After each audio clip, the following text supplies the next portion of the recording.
and for doing this with us tonight. And thank you guys all for coming. Really appreciate it. Monday night in New York City. It was the Swedish film, when we used to have in ye olde days screeners. It came to us on a DVD, and I was looking at the little synopsis of this Swedish film, A Man Called Otto, and I said, let's watch this thing tonight. So we put it in the DVR, and as the movie started playing, about 20 minutes in, it just hit me that this was something that was such a beautiful story. It was about something very profound, and yet at the same time, it was funny. And I think the combination of all those elements of things it's rare to find that. So Tom and I had been having discussions about comedy and why he hadn't been doing a lot of comedy, and partly it was because it's very difficult to find these projects that have all these elements to them.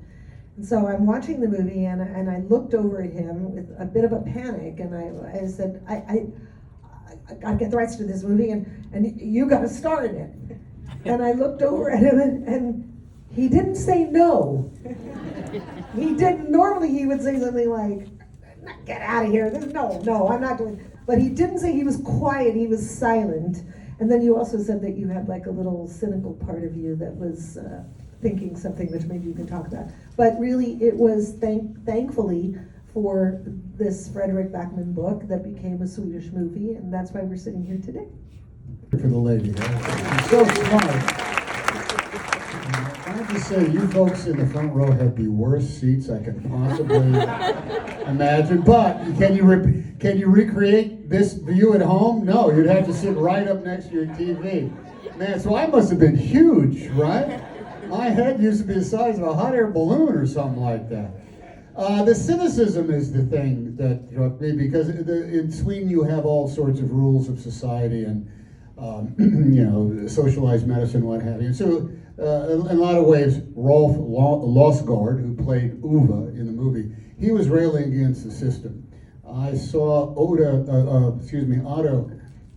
as, because he's American, I think he had given way to a cynicism that exists in America, a system of division, them versus me, us versus those other people, why these people have let me down, how you can only trust yourself and nobody else.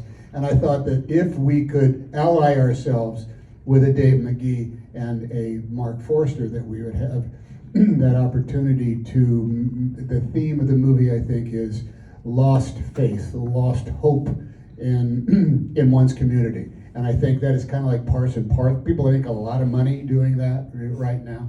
And I think it's like a standard default for the United States in a lot of ways. And in this movie, in which essentially a Mexican family moves across the street, and it is the catalyst for the rebirth of not just Otto, but in a lot of ways this neighborhood, I thought we would have something that would be worth making a movie about. Well, how far can you lean back? Well, it's like an observatory, like at the planetarium.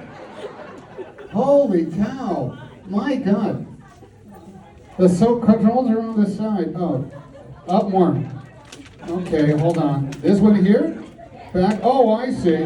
The other guy. Oh, keep going, keep going, keep going. Now lean back, lean back. Oh, okay. All right.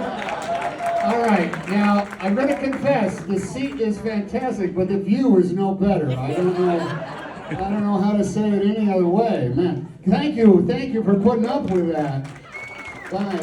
What are you going to say? What was the movie like? It was the biggest movie I've ever seen. Wow. It's like, this is reduced. You saw a movie in 1D. Height. No, there was no width to it. It was just height. All right, I'm all done entertaining you people.